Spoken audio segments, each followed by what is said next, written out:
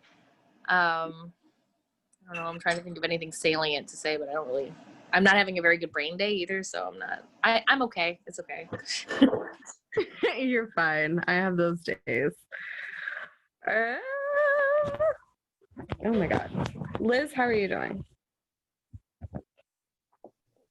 Pretty good. Yeah, I mean, I'm okay. My husband's having some health issues, which are relatively minor, but probably gonna have to deal with that at some point. Kids going back to school next week, which is kind of stressful, but and she was supposed to get her flu shot today, which didn't work out because she had a total meltdown before she was gonna get stuck. So she's 5, so she did not handle it well. So we're gonna have to go back at some point because it has to be done. The state is mandating that all public school students get their flu shot before the end of the year. So gotta do it at some point, sooner or later. But I got mine. Right. Well, that's good. Fun times. Kids are the best and the worst, always. C's, how are you doing? Good. Like I mentioned to you and Heejin earlier, I'm having some body pain. So if I feel like if there's a dip in the energy from y'all experiencing me from this time to last time, it's just that. It's not like the content. It's just like, oh, this pain is just in the back of my head all the time right now. So yeah, that's where I'm at. Things otherwise are like pretty good. September is a lot of teaching, so doing a lot of zine classes for some youth at Maryhurst, and it's been good to connect to them and just like see what kind of things they want to be writing about and processing, because they're still very much in like hyper isolation right now. Yeah. Maryhurst, that's the school for young women and femmes who have been who've experienced some kind of abuse in the home, right? It's yes, and it's also like a weird in between for like young femmes and girls and non-binary folk who also may sometimes be used as an alternative to incarceration. Okay. But it very much feels like an institution and a facility, Yeah. So Whew. Well, thank you for being there with them. I'm sure that they're getting a lot out of that. I think I'm the only one left, right? I didn't miss anybody. Okay. and it looked like they were. What? I'm sorry. I said I just, because I'm host now, I let Mackenzie in. Oh, They were in the waiting room. So I think it's you and Mackenzie who haven't checked in. okay. Hi, Mackenzie. Hi. Hello. So we were just doing check-ins. So just a general, if you want to introduce yourself, your pronouns, your location, And then just tell us in general how you're doing. Yeah, sure. So my name is Mackenzie. I use she, her pronouns. Born and raised in Louisville, but I'm in upstate New York right now for school. How I'm doing right now, everything is strange and bizarre, but I'm grateful to be here with you all. Awesome. Thank you. Well, yeah, and then like I said earlier, I'm not feeling great today. I've been really fatigued and nauseated as a part of chronic illness fuckery. And then I also have this disgusting ingrown toenail that's on my mind and I'm obsessing about. That is all. On to transformative justice. All right. Yeah, so just to kind of refresh everybody, because while Rosie has been in space with me for a long time, not everyone knows how I facilitate space. So just some agreements. I tend to build on principles centered on liberation, decolonization, and anti-oppression. So like as we're moving through this content, just sit with uncomfortability, recognize maybe a belief you have is being challenged, and that's maybe why there's tension. Moving at the speed of trust. So I know some of you in this group have like organized together for a long time. So there's a comfort there, and there's an ability to be vulnerable. So just feel where that line is for you. Yeah, make sure you're trying to address people how they want to be addressed, use correct pronouns. As we're talking about transformative justice and harm, even if there's like harm in this space, we'll lean into that, being invited into being accountable if you cause harm. And then be present insofar as you can. We just all laid out a lot of reasons why we can't always be fully present. And I know that. So just like, we always just try to show up as much as we can. So is there anything else you need to feel like good facilitating or participating in this work?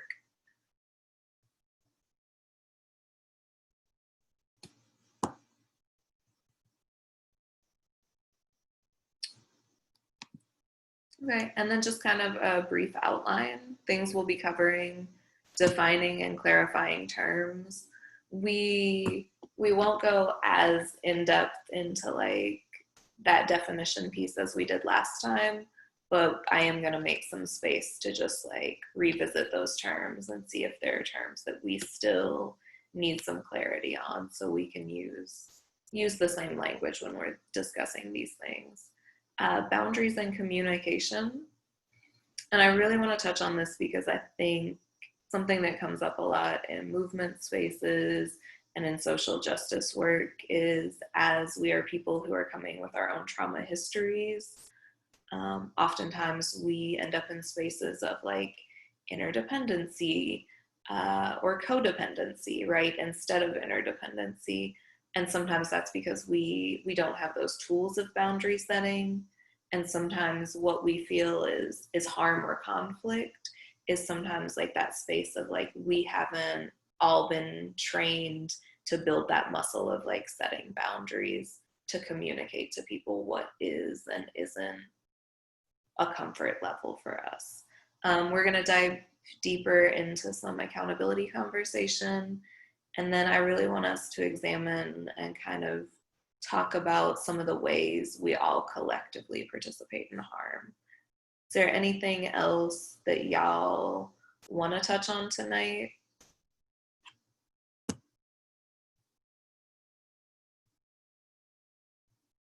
No? Okay. And again, you can like utilize the chat function. What is in the chat?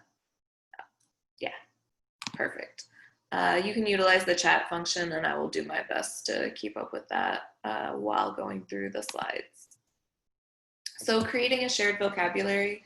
These are some words that we talked about last time. The only one, so canceling and social isolation were not on there last time.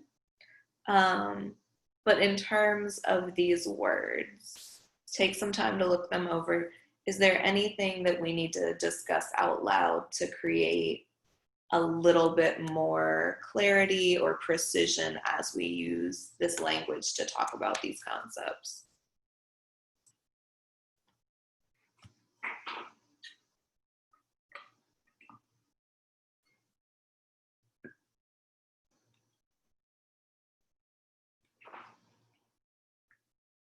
Does everybody think they have like a good understanding now of like what is punitive justice? What is the carceral state? And do we feel like we have that good understanding of restorative justice and transformative justice and how those two things are different?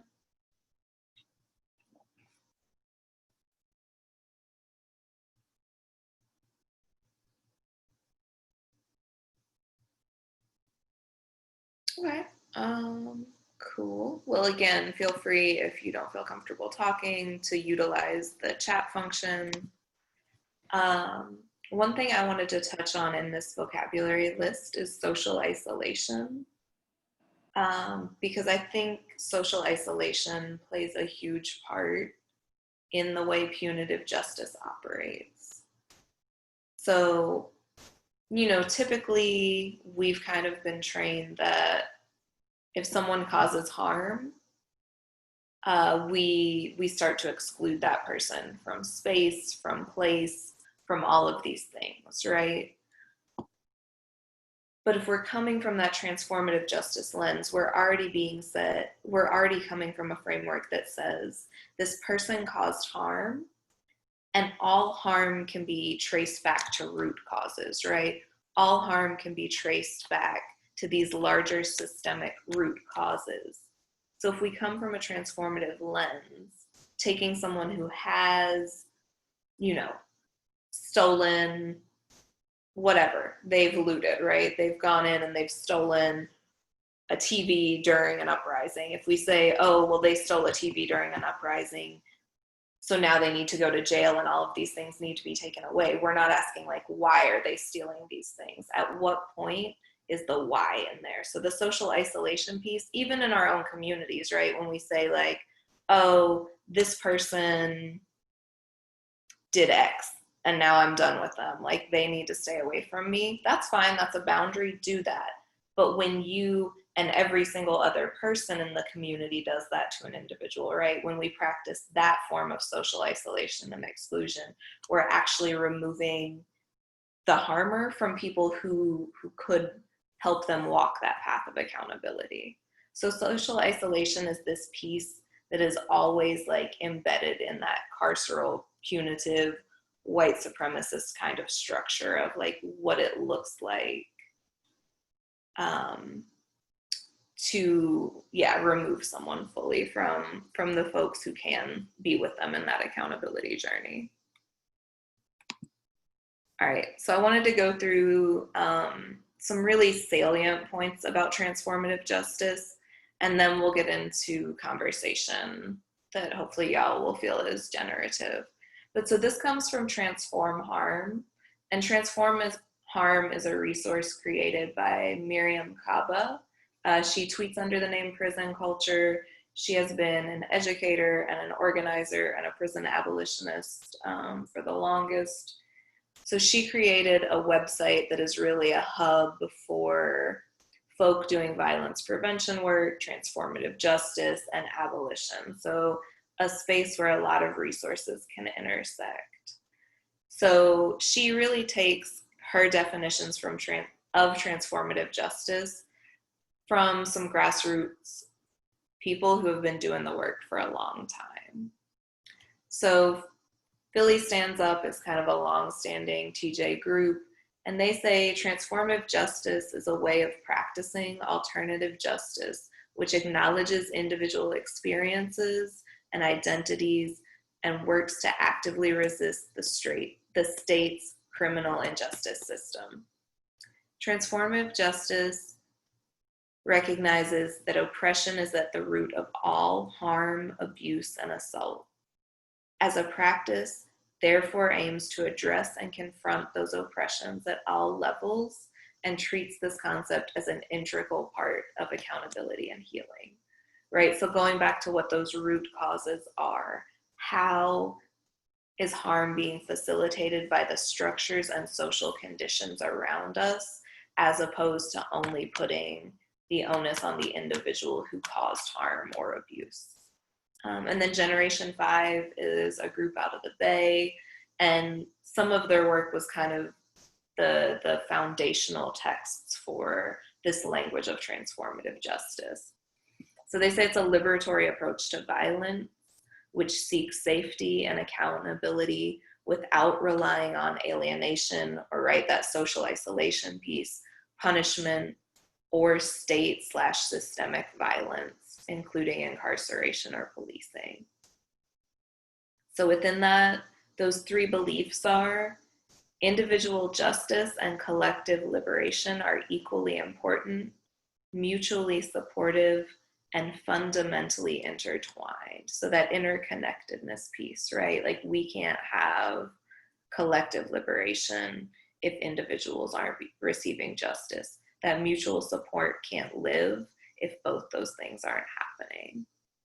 And then the conditions that allow violence to occur must be transformed in order to achieve justice in individual instances of violence. So it has to be not only the politics, but like the practice for us to get justice.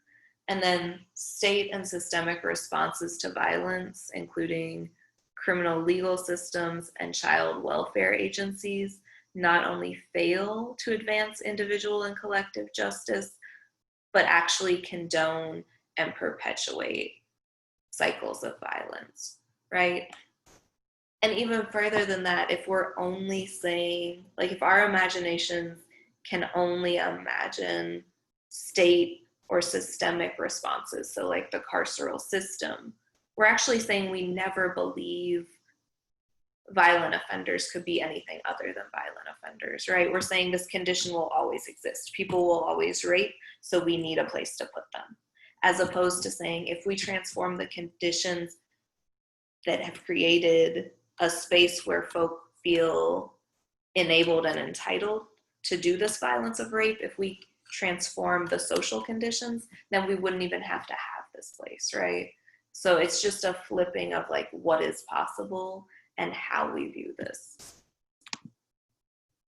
And then just a reiteration of kind of some like grounding principles and goals of transformative justice. So transformative justice addresses incidents of harm and violence. It actively works to prevent that harm and violence from occurring or reoccurring, to build collective power for liberation through addressing the inequity and injustice that happens within communities, and then building capacity for individuals and collectives to address those larger conditions of inequity and injustice and to challenge state violence.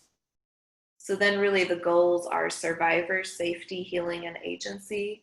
So we always center the person or people who have been harmed in a transformative justice process, right? Their healing, their ability to access long-term, not fleeting safety, not like they might feel better for a day or a week, but long-term bodily safety and agency over how they move through that process. Offenders are accountable and transformed. And that's not an overnight process. That's a long-term vision, right? For someone who has created harm or abuse. So they're willing to walk in that path of accountability with folk, but then also they've been given the support to transform the conditions around them so they don't feel that this avenue of violence is something they need to access. Community response and accountability, right?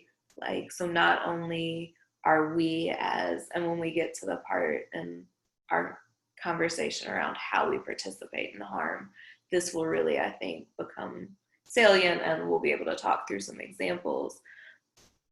But not only how do we respond to, like, you know, when someone brings this abuse to light, if we're all in community together and someone says, well, you know, this is my experience, this person assaulted me or harmed me in this way.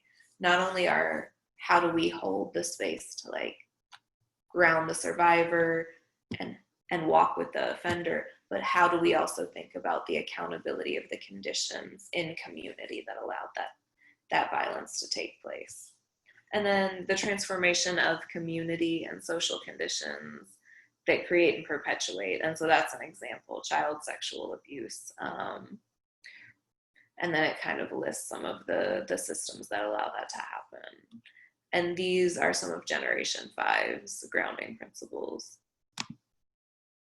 All right, so again, this is gonna feel like a weird leap, and I'm gonna take my screen share off after I read through this.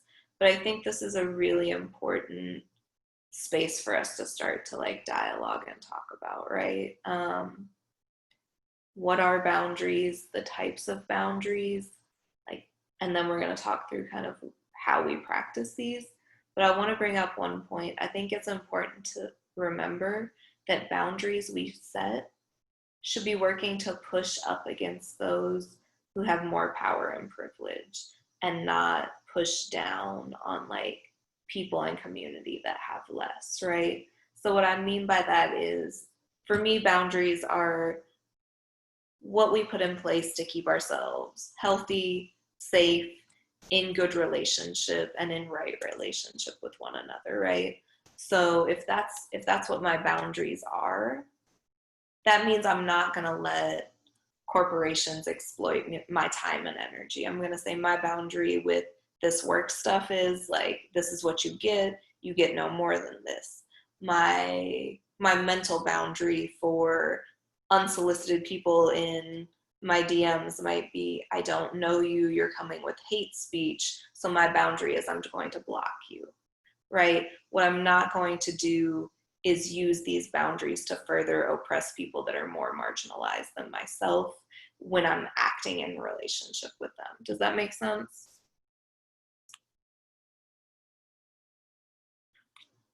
Oh, they're so quiet.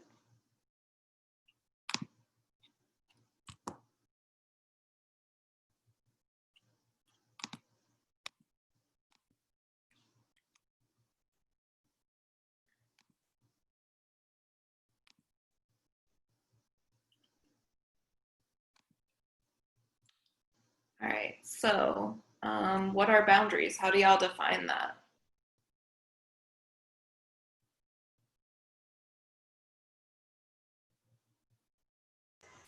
I guess like things you can say or do to, I guess, keep yourself sane or not overwhelm yourself too much, but like finding a balance too.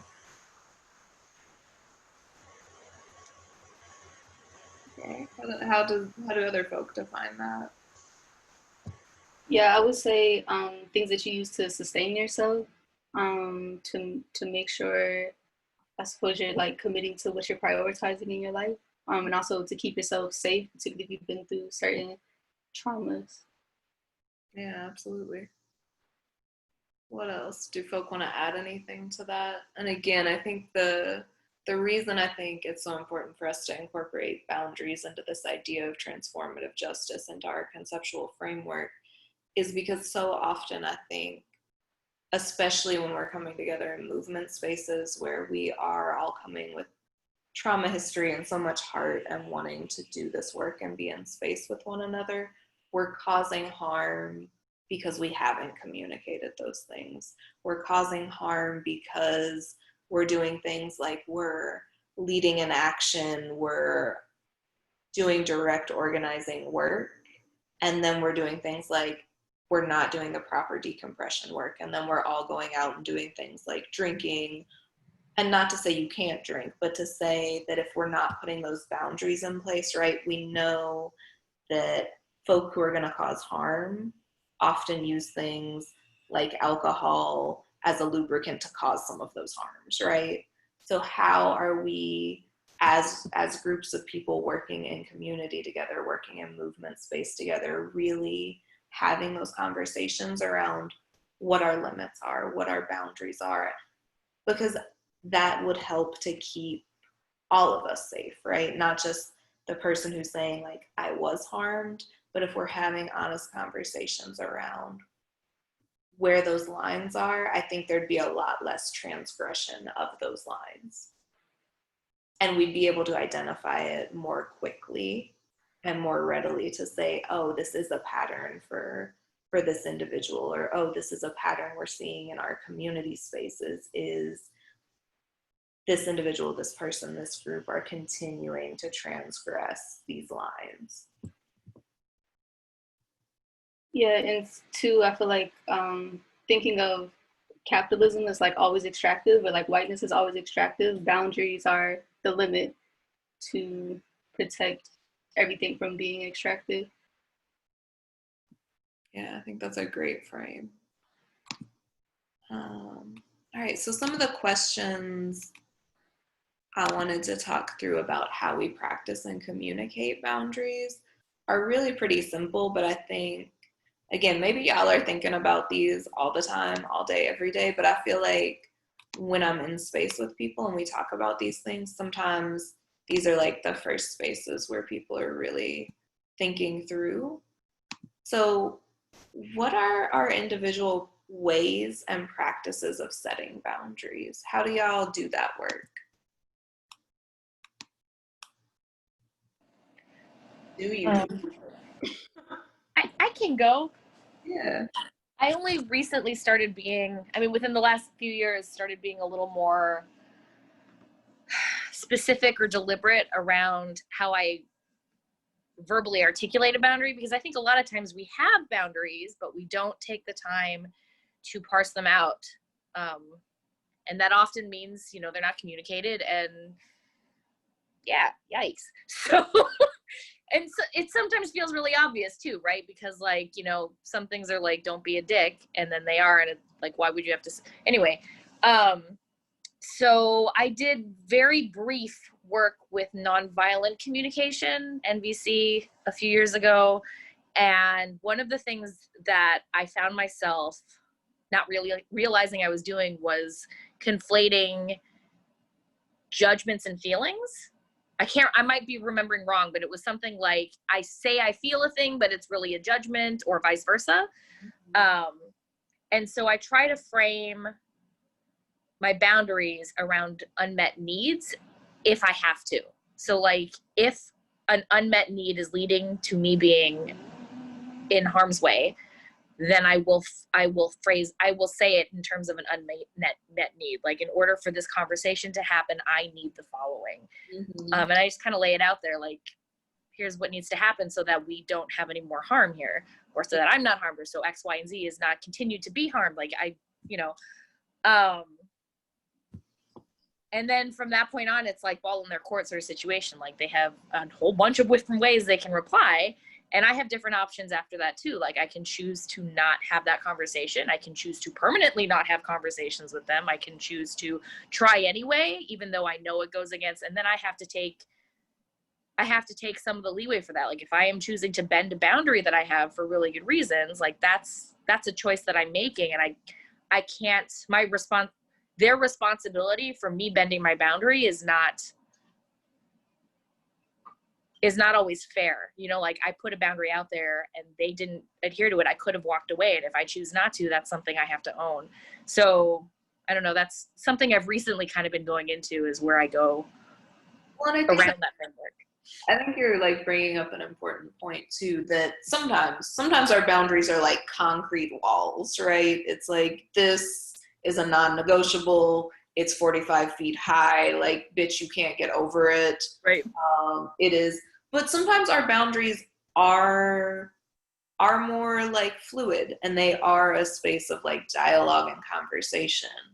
You know, I may be comfortable with something my partner and I do in one instance, but given the day, week, month, year, depending on how I'm feeling, I may not be feeling it in that moment. So some boundaries are fluid.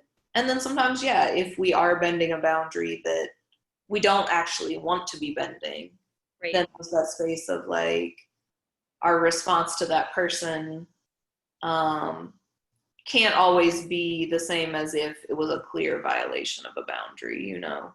Like, right. And I think sometimes always feeling like a binary is that 45-foot wall can cater to a binary around it. And that negates the whole fluidity of a lot of different binaries in it. It also negates the humanity of the people that you're dealing with too. So it's just, and that, you know, it's hard though, because if there is trauma, a lot of times the essence of trauma is that the boundaries get very fluid, which is not great. So it can be really, really tricky to parse.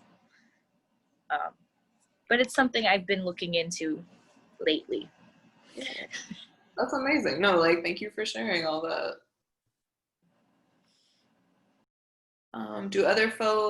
Is this something other folk are thinking about and like actively practicing, is how you define boundaries for yourself? And it's okay if it's not, like, again, no judgment. Yeah, like I came to this like in my mid to late 20s. So, you know, I had like no understanding of boundaries before that for a lot of like traumatic reasons, like you had just brought up. So if you're not practicing like actively doing this, like no shame, we don't live in shame. We don't do that here. So yeah, are other folk practicing that? And if not, I've got some other questions for us to think through around boundaries. Yeah, so I'll be like really transparent and say that like boundaries, like actual real boundaries tied to what I actually need as an individual human being, is something that I'm like just now in my lifetime learning how to do. So I'm in a process of sort of examining, you know, my trauma more closely and trying to figure out, you know, if I, you know, in this instance, like if I had had boundaries, what would they have looked like to make sure that I wasn't harmed in like these particular situations? And so I'm in a process of kind of doing a lot of reflection and like what I call shadow work, but that's kind of a witchy term, so I don't know how woo-woo we are on here, but I'm doing a lot of like shadow work to try to unpack unresolved traumas that have led to not only harm against me, but harm against my community, like in the ways that I've been able to show up because I haven't dealt with my shit have been harmful in a lot of different ways. And so taking a look not only at why boundaries are important at protecting us, but our entire community, because it affects the way that we are able to show up not only for ourselves, but each other. So that's all shit that I'm dealing with right now.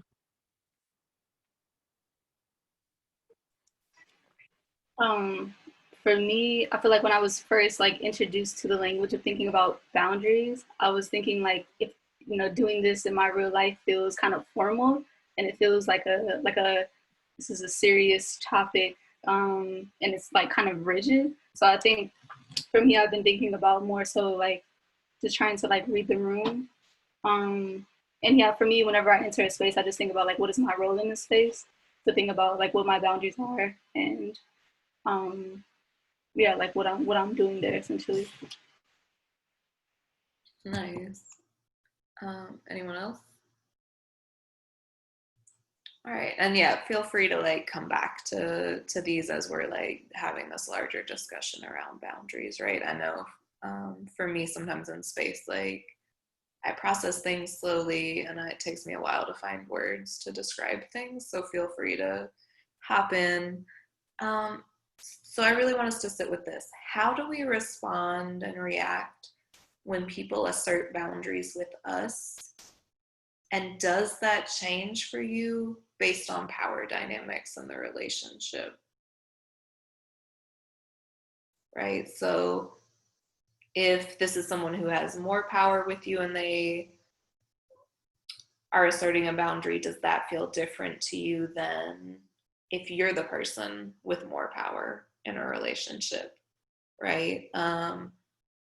You can think of that in like macro levels or on interpersonal levels. Like if you're sitting with white privilege, if you're sitting with cis privilege, if you're sitting with these things and a queer person or a Black person or a brown person were to assert a boundary to you, does that somehow feel different? And do you react or respond differently? So how do we respond and react when others assert boundaries with us? And does it change based on power?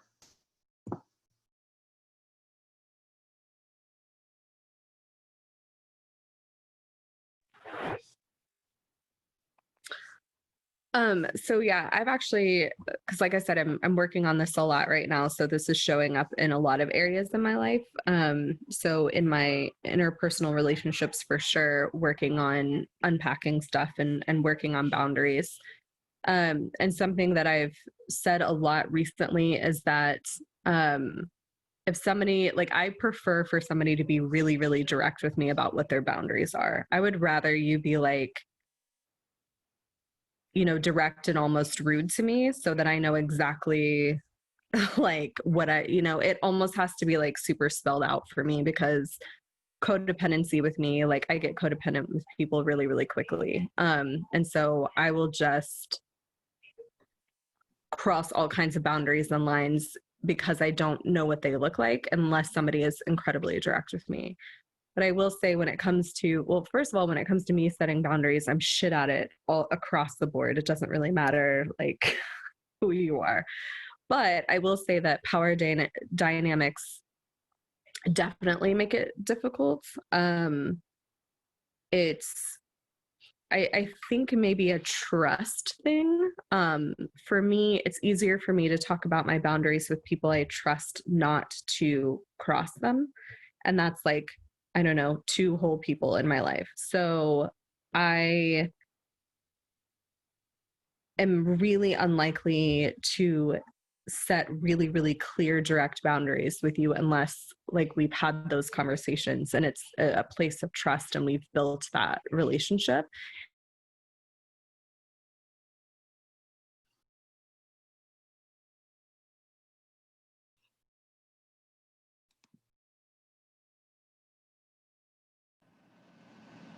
Did Rosie get frozen? She got frozen on my end, but I wasn't sure Yeah. if Yeah, it seems Oh, she's that way. back. Oh, Okay. am I back? Okay, sorry. Yeah, for me, when I'm working with like BIPOC organizers, it's way more difficult for me to set boundaries for myself. I think there's definitely an element of like white guilt and shame that shows up, where it's like, I'm not allowed to set boundaries in this situation. Like whatever they say goes.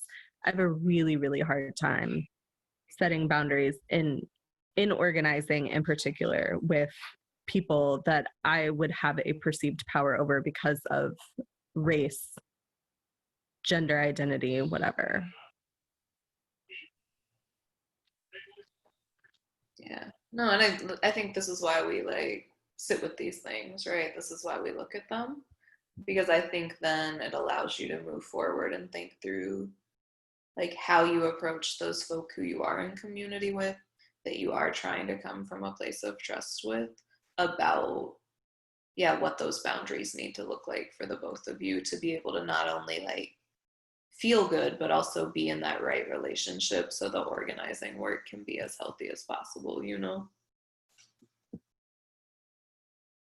Yeah, what about other folk? Like, how do you react and respond when someone asserts a boundary with you? Um, and then does that change for you ever? So I think it's probably pretty common and obvious that if somebody with more power than you asserts a boundary, it feels yucky. Which isn't always fair because they get to have boundaries too, and so that sucks sometimes. But yeah, I mean, I think that it.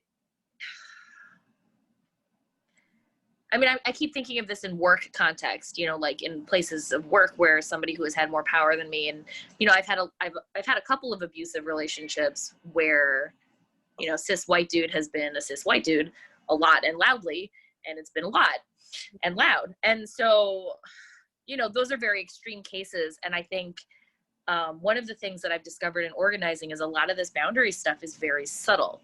It's not subtle is maybe the wrong word. It's much more nuanced and delicate. So I'm not saying this well at all. Take your time. Take your time. I think it's something along the lines of in the organizing work I've done, the power is held differently in most spaces, or that's the goal, is to hold it differently. I've been in most spaces where it is, you know, BIPOC or Black specifically folks in charge with holding the power and leading it and guiding it and molding it. And then I've been in spaces where it's been more of an even table, where the guidance and the leadership for much of the movement work still comes from BIPOC people, but in terms of planning and moving forward, it's more equally distributed. And it's interesting because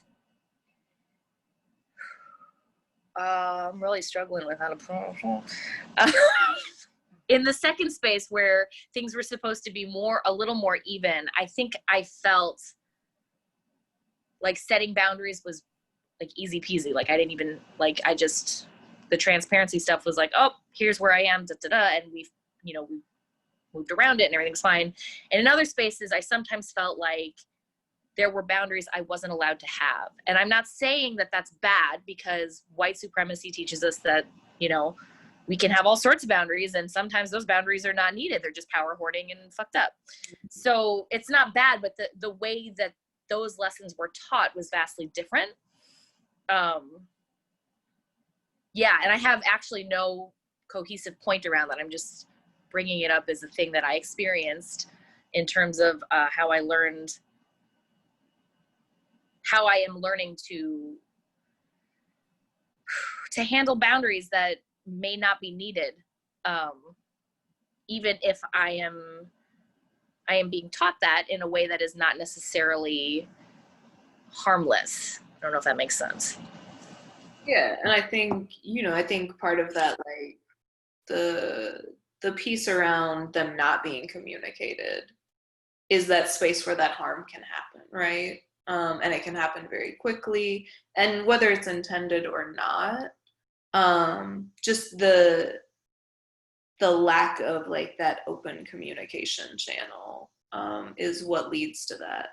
But I think also you brought up such a beautiful point, like at the beginning, right? Sometimes when people who have more power than us, even if that's in an interpersonal relationship, assert a boundary, it's not always harmful, it's not always abusive or manipulative, but sometimes we just don't like it, and we're like, gross, I don't like the way this feels.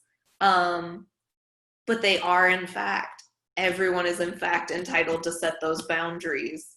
And I think that's a hard thing to sit with sometimes, especially, if you are coming in a space where you have less power, is allowing someone who has more power because of race, gender, class, to be able to set boundaries, right? I think that can feel just awkward and uncomfortable, and that's one of those points where, like, we do have to sit in that uncomfortability sometimes.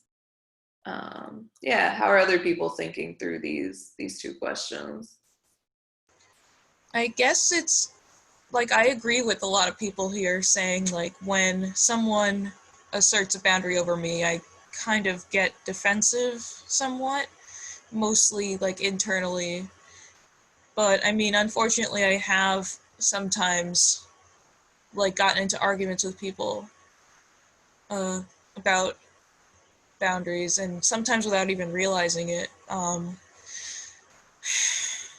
And I also feel kind of guilty sometimes, because it's like, I had a lot of social skills therapy when I was younger, and sometimes it makes me sad that I still can't get it right after all these years of having social therapy. Those mistakes sometimes. I also agree with Rosie in that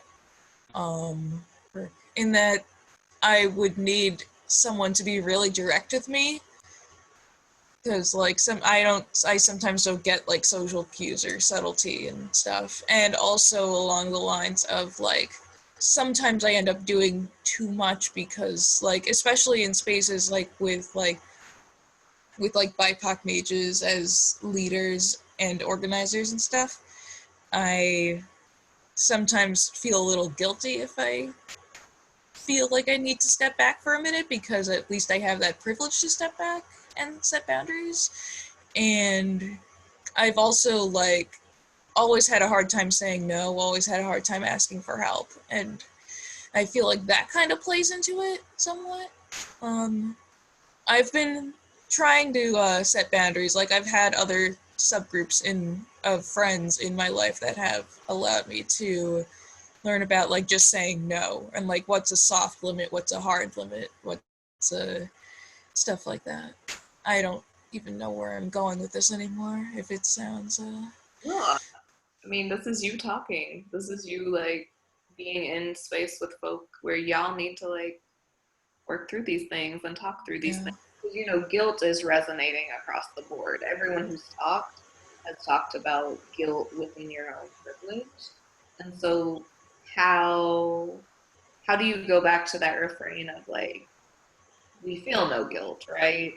Like guilt might not be the most productive space for you to live. And I don't mean productive like in capitalist production, but just like in your ability to move in ways that are in good relationship with your community, right? And the communities that you want to show up and be accountable for. Yeah, I guess it's like that I sometimes tell myself that like I do need to step back, like especially lately when I've had like a big health crisis this year. And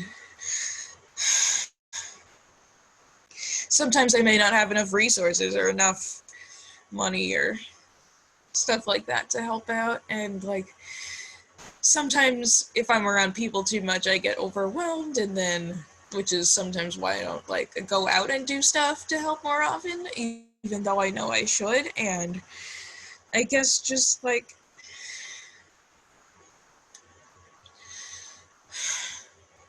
again, also just like having a hard time saying no and having a hard time asking for help and then overwhelming myself and making myself anxious. And it's like, I know I need to like take a deep breath and stuff like that.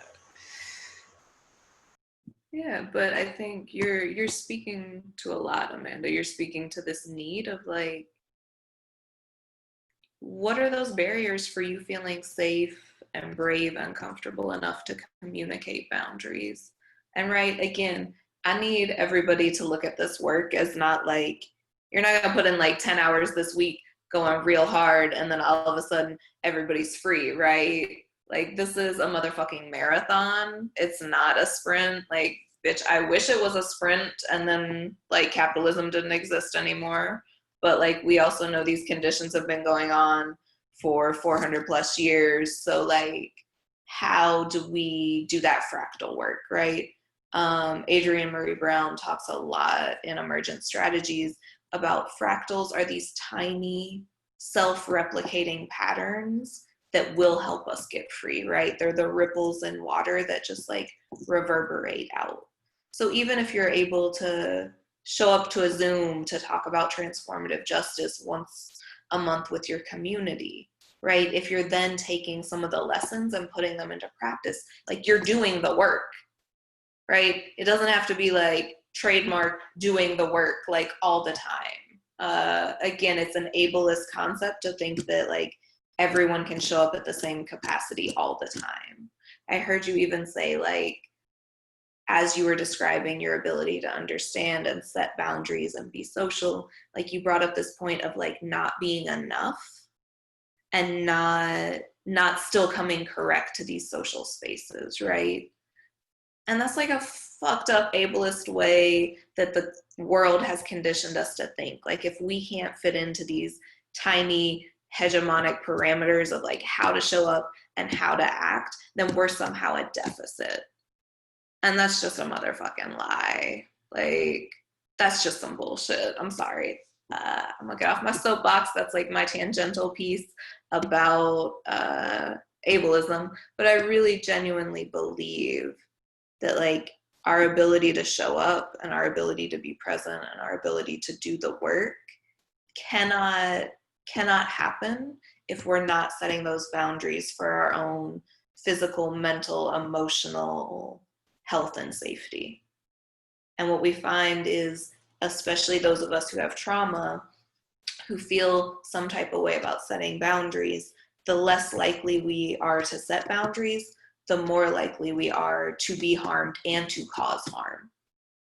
And so like this is that work of we have to really get right with ourselves so we can be right and healthy with our people and our community.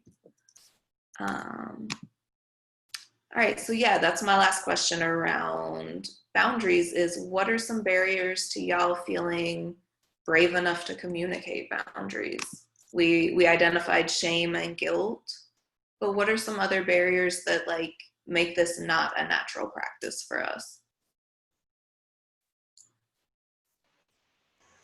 Punitive justice. Yeah. being seen as bad, being sometimes just being afraid of being called out. Because like I'm a perfectionist, I admit it. Sometimes I'm afraid to do things if I don't know if I'll do them right the first time. And sometimes I'm a people pleaser and have a hard time saying no because I want people to like me and trust me and stuff. And I know that like I also have realized recently that that's also a part of privilege, and it's just hard for me to unlearn it after so many years of realizing that that's what's going on.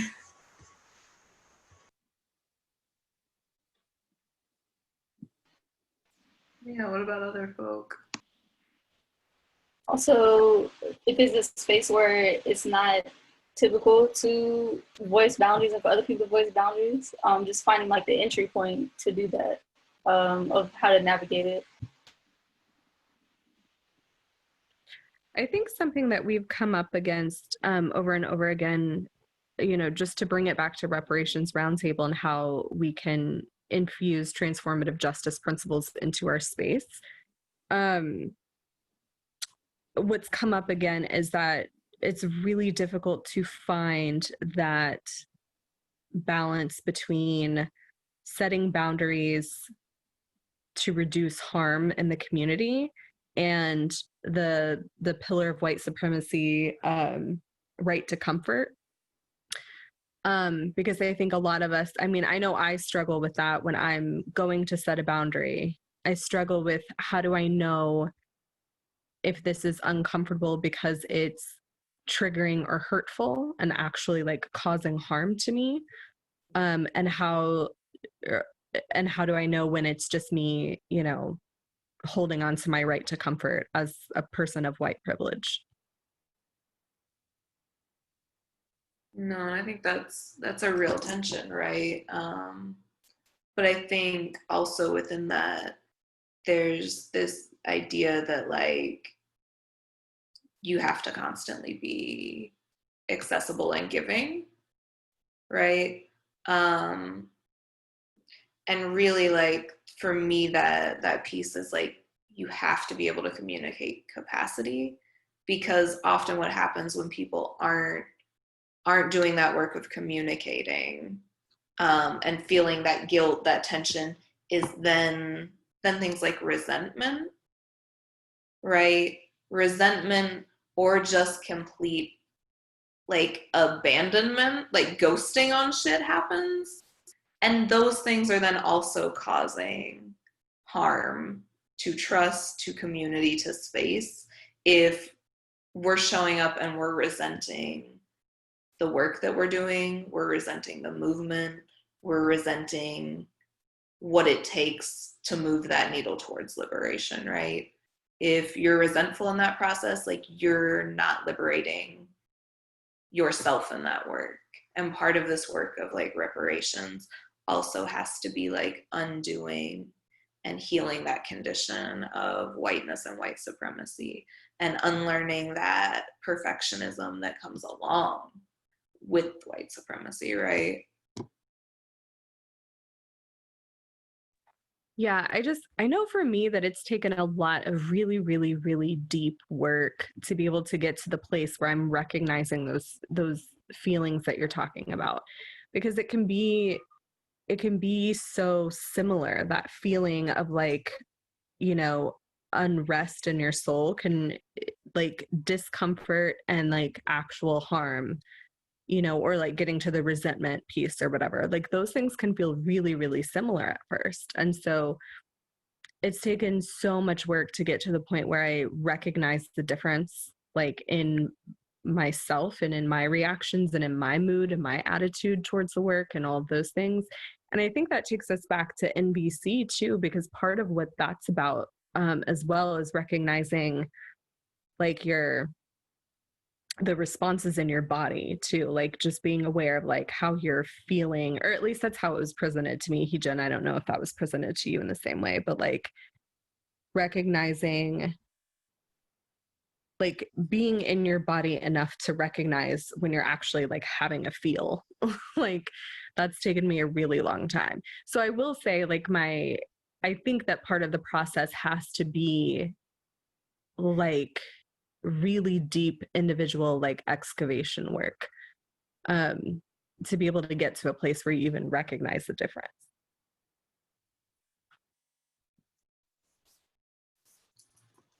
All right. Does anyone have any last thoughts around boundaries and how they pertain to like harm reduction, and transformative justice before we move on to accountability? Because I'm going to start screen sharing again. So I just wanted to check in. Does anyone have any last little? Good. All right.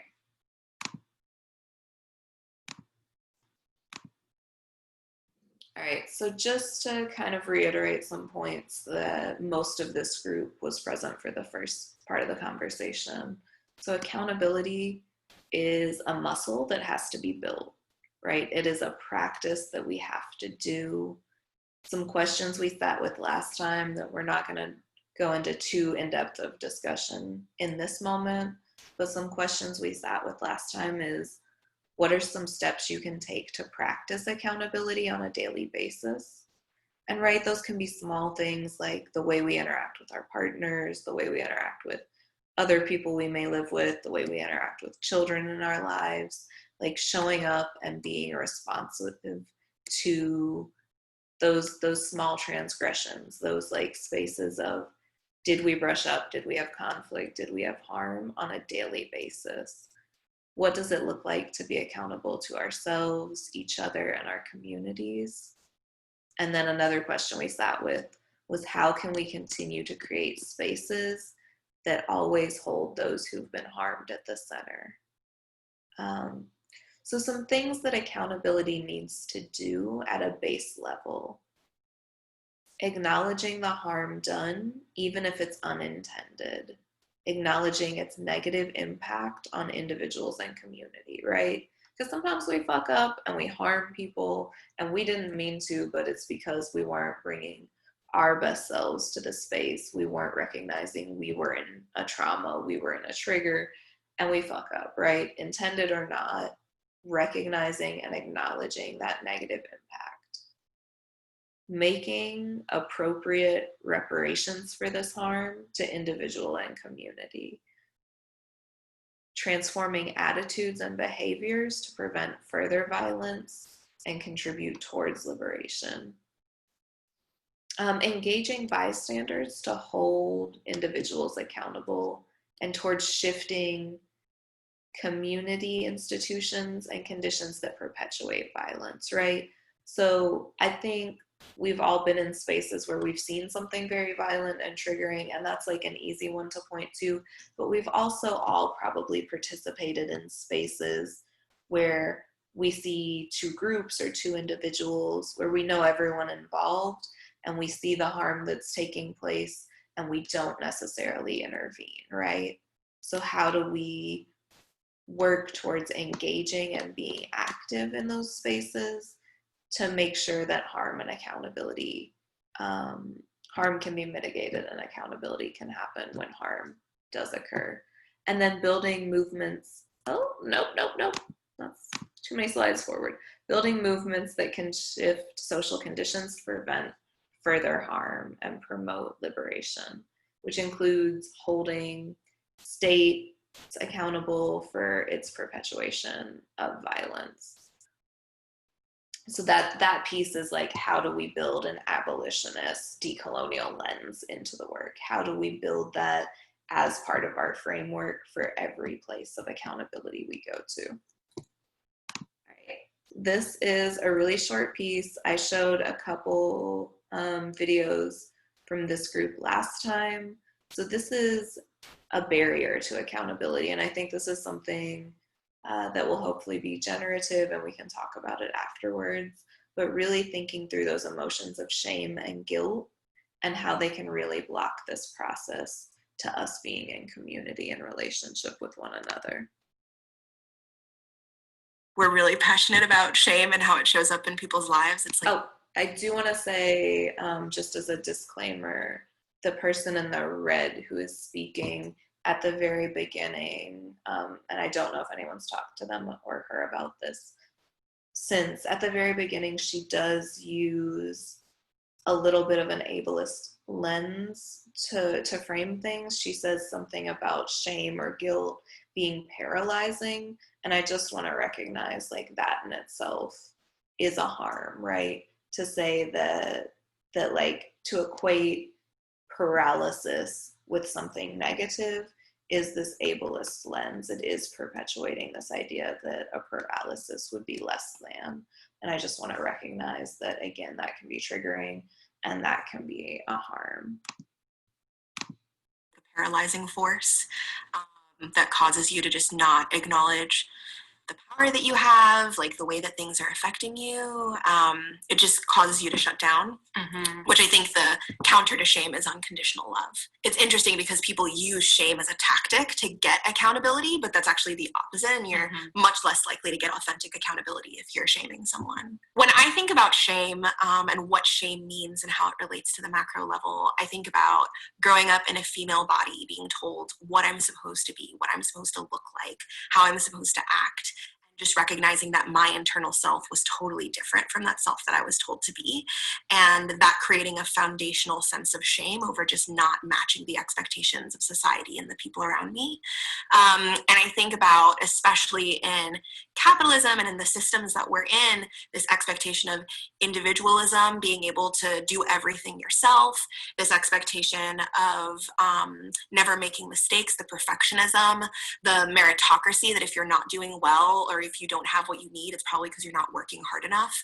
Just all of these things that put the emphasis back on you're to blame for whatever is happening in your life, or you're to blame if you don't match what society tells you you're supposed to be. And that just creates this sense that, especially as like queer folks, as trans folks, as Black folks, as people who don't fit the standard of what the right person is supposed to be like, it creates this sense of just a dissociation, a separation of self, that can lead to erratic behavior, that can lead to shutting down, that can lead to a rejection of self, society, the people around you, the people you love, as a way to mitigate kind of that gap in your life, the difference between the fantasy of who you're supposed to be, the fantasy of who you want to be, and the reality of your life. Yeah. So one of the ways in which shame really gets in the way of taking accountability is really on the physiological level, right? And shame is an affect, which is a physiological response to an outside stimulus. And so those relate to emotions, but they're distinct from emotions. Emotions are culturally specific, which means that based on your identity, how you were raised, how you express yourself, your personality, what triggers an emotion for you and how you express that is different from my emotions, right? But underlying that at the physiological level, if something happens that triggers a sense of fear in us, there are similar physiological things that are happening. And basically affects can be put into two categories. There are affects that cause you to move towards something like excitement or joy, and there are affects that cause you to move away from something like disgust or fear. And shame is right at the center of that. And what shame does is it shuts you down, right? And so it causes you to go inward. You are breaking that relational bond that is necessary to empathize with someone and to take accountability. And so if your process is based in shame, you might get a performative apology. You might get someone to just break down and say, I'm nothing, I messed up, I'll do whatever you want me to do. But that is not accountability to me, because accountability, I think, requires like taking some agency and courage and moving towards a new pattern of being. And it's just literally physically impossible to do that if your body is in a state of shame.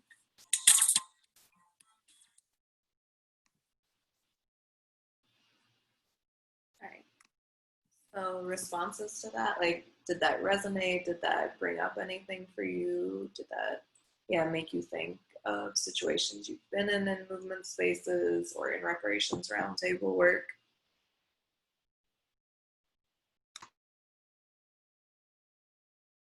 Yeah, I've definitely noticed some of those in situations that I've been in. And like when they were talking about like the perfectionism and the not living up to expectations, I related to that too. And yeah, I guess I put into words like some of like what I'm feeling sometimes. It's like I know that like I shouldn't be ashamed of stuff because of like all that. But that's like an interesting perspective. Like I never knew of like the physiological side of things before.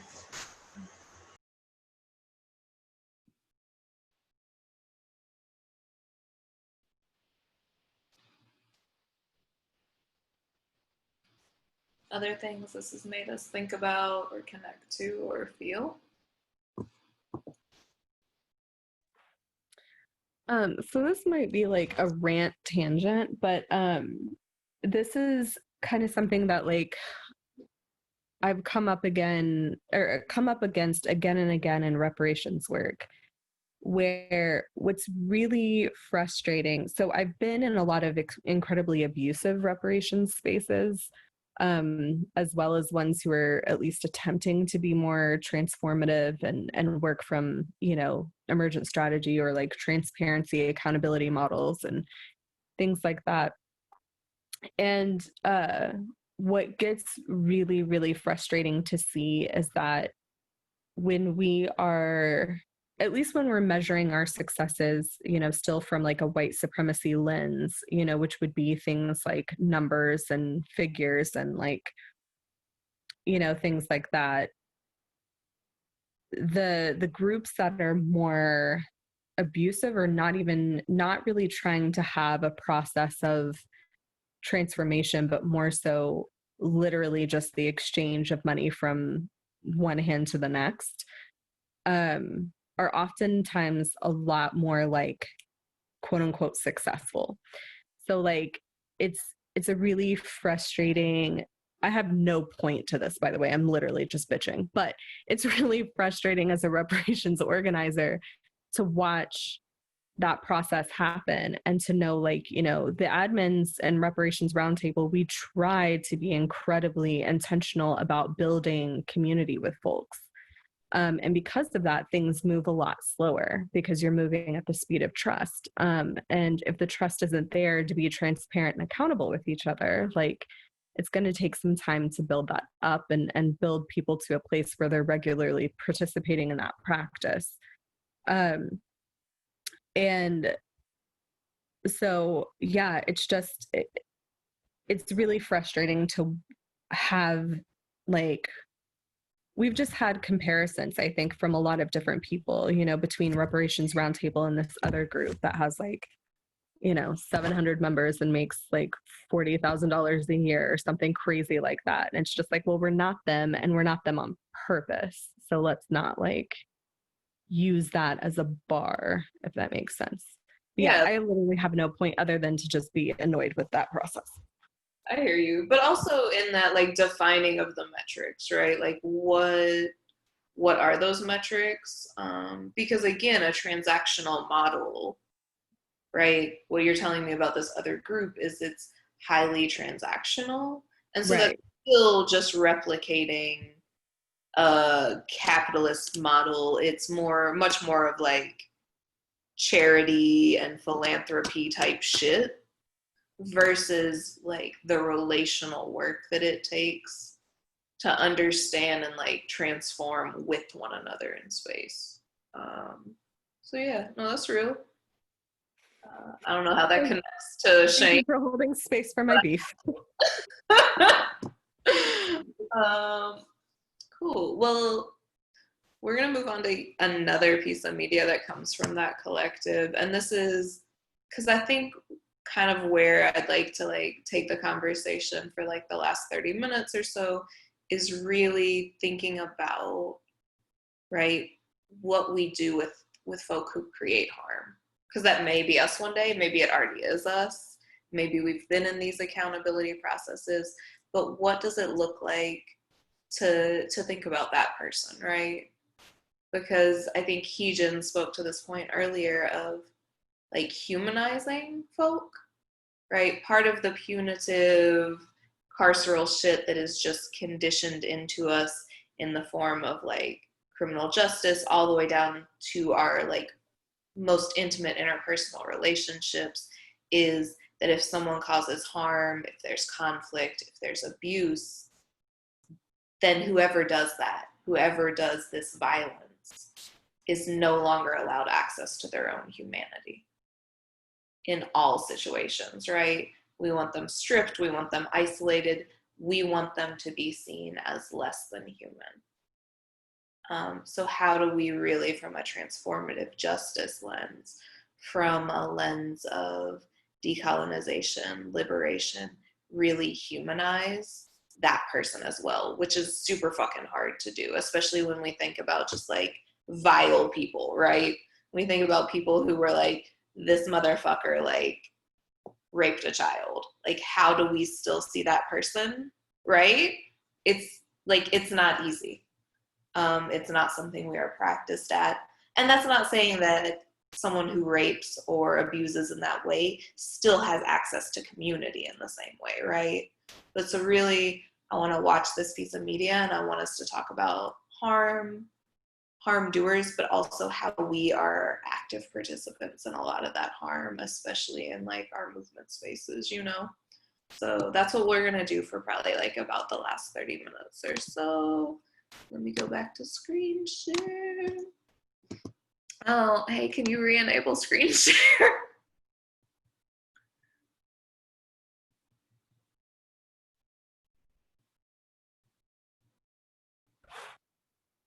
I'm also talking to you while muted. Wait, why won't it let me give you host again?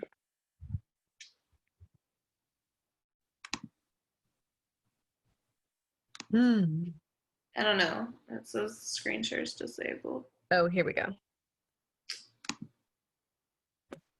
All right, I just made you host, so you should be able to do it now. Thank you, friend. Appreciate you. Oh. I think when people have caused harm, the first thing that needs to happen is an interrogation of the root systems of harm in their own lives and in their own relationships, right? So I think too often we're just like, you caused harm, and it's like it's in a vacuum or something. At some level, it's not like they woke up like, let me cause this harm, right? So really checking on and paying attention to intention, even though it's not more important than impact, but really being like, I recognize your intention as a human being is not to be a horrific, harmful person. Actually, there's like people that I'm supporting right now who are causing harm, and when I interrogate even just a little bit, it's like, this trauma happened when I was a child. I was treated like this, and like no one's going to treat me like that again. Or I was socialized to think this was normal or okay. Or I was never given tools to balance my temper. I was never given tools to process strong emotion. I don't know how to have a broken heart. You know, I don't know how to express my sexual desires. Like there's just like stuff that people are like, don't learn. And I don't think it's like, that's an excuse. You know, you didn't learn that, so now you get to be an asshole.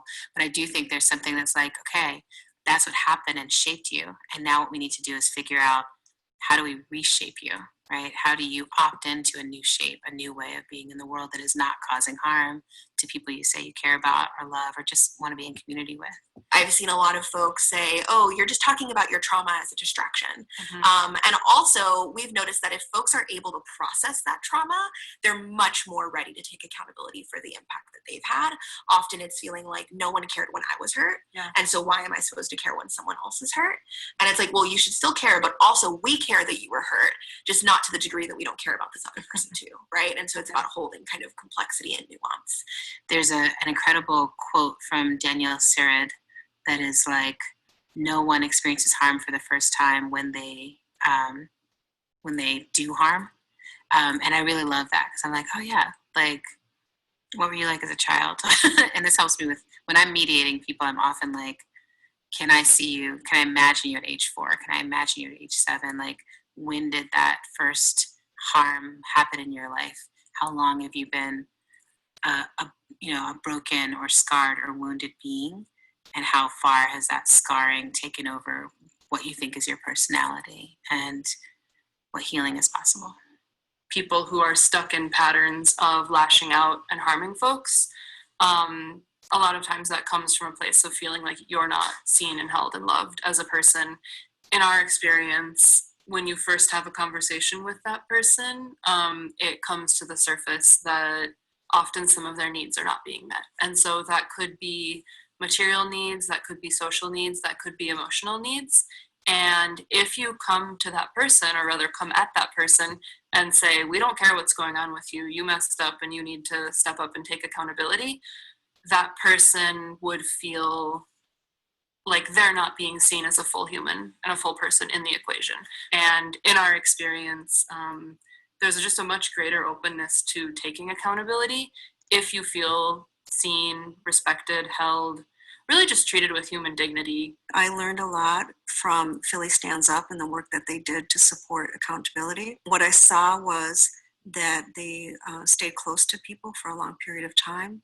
They met with them regularly, and they really started from a position of caring and of love. They understood that people had needs, that people who had done harm also had needs around having lives of meaning, of having people that cared about them, about having housing, about having food, about having work, about having an income, and all of those things that they needed to thrive. It's very hard for someone to be introspective, be responsive, be accountable to another person when you're having a really hard time just surviving. What we do in our practice is we start with safety planning, right? And we do that both with the person who experienced harm and with the person who caused the harm. And that just sets a good baseline of understanding where they're at and, in a logistical way, what barriers would present to them being part of a process. Like, do they have access to transportation? Do they have housing? What's their financial situation like? Do they have supporters that they can call on? Or are they like alienated from their family and support system, even as a result of the harm that they caused? For accountability to be possible, we really need to think about like what conditions need to exist so someone can be accountable. What that often looks like is check-ins and relationship building for a long time before we can actually get to a point of really deeply diving into the harm that has happened. Shifting the way we fundamentally relate to the people around us. So trying to address the tiniest issues so that we get ready for the big ones. So really taking the time to ask each other, like, why aren't you doing the dishes when we have an agreement that you should do the dishes? Which can seem like a very small thing, but it's how can we address those tiny things in the ways that we want? Because those smaller choices every day are how we transform the way we relate to one another, which is how we get ready for big accountability and to really support folks who harm. That's how we build up our frameworks of how do we talk about things when they go down? How do we become better practice at having difficult conversations with each other? How does it become okay to talk about what we need? And how can we know what we need? We've all caused harm in some way, shape, or form, or we've colluded with harm in some way, shape, or form. And so if we can build relationships where we can have complicated and nuanced conversations that are vulnerable about accountability, mistakes we've made, times where we've messed up or where we weren't in alignment with our values, where we can talk about our fears and our shame and our guilt, I think to me, those have been some of the most powerful examples, because you set a norm and create a culture within your relationships and your intimate networks around not only accountability, but what it means to be human, and that being human is okay. It's this like balance between really rigorous challenge, right? Like really being able to stop, like tell a person that that behavior was not okay. You need to cut that out. We need to be able to talk about it. And it's also like deep love and commitment and time and energy that goes into really being like walking with someone through accountability. So it's that both and. We talk a lot about like it's actually not possible to hold someone accountable. And so that is a process that someone engages in themselves by choice. And so what we can do is create the conditions or like the apparatuses, the processes that make that possible, right? And that to me looks like people that like love you, people that care for you, people that will show up for you, people that will like call you on your shit and then have a relationship on the other side of that possibly. So much of like what was in me was to want to push away people who've been identified as people who've caused sexual violence, right, caused harm, and say, well, I'm not related to them. I'm something else. I'm with the good guys. And what I found is like, if I actually want to support somebody and take an accountability, I have to build a relationship with them, right? I have to find some way of connecting and empathizing with that person and creating a space where that person actually feels like they're still seen as a full human. And then we can create and open up a space where it's like, actually, the practice of accountability is something that's doable. And it's not going to be a life-ending thing. It's actually a life-affirming action. I think we can support people who do harm by recognizing that we all cause harm. And obviously that happens on different scales and at different levels, but that there is no actual binary between survivor and right person who caused harm, that actually we're all constantly moving through those and learning through trial and error about how we impact the world around us and the people around us. And so I think one of the ways that we can address an aversion to accountability and support folks who are causing harm actively is by also acknowledging that we all have the capacity for that, and that we also all have the capacity for transformation and to change our behavior. The way that I would approach someone when talking about accountability, especially when there's a lot of shame, is just to name it and to be really gentle and tender and to really acknowledge and say and reiterate many times that I'm coming from a really non-judgmental, non-shaming place. This isn't going to be a situation where it's about yelling and screaming at you. This is an opportunity to really step into something that you might have done and to actually even understand for yourself why, for the deeper reasons and the root causes of the why, which actually can be quite freeing for a lot of people. It's hard, I think, to get somebody to be accountable if it's just like you did wrong and you need to do something for someone else. I think we have an easier time of holding people accountable when they can also understand that if they go through a process for repair or remedy in some way, that it also will be better for them. And it'll be better for our communities as a whole. I work with a lot of folks that have done severe harm and are really interested in looking at accountability on themselves. And one of the things that people say is that it's actually incredibly freeing. It's a moment of liberation to step into your accountability because you are working through shame. You're working through the thing that you're the most scared of talking about, that terrorizes you, that makes you the most afraid. And you're coming into like a new level of understanding about it and a new commitment to others about what you've done. I think giving enough time. So giving that person time, being like, we're offering you the reflection that you've caused this harm, and giving someone time to update their sense of self, right? To move out of the defensive part. That's like, what? I would never do that, right? To like, well, you did do that, right? And this person's saying you did that. We've got proof you did that. There's, pattern that you did that. So giving someone time enough to update their sense of self. One of the things that we said early on was that we can't expect people to change right away.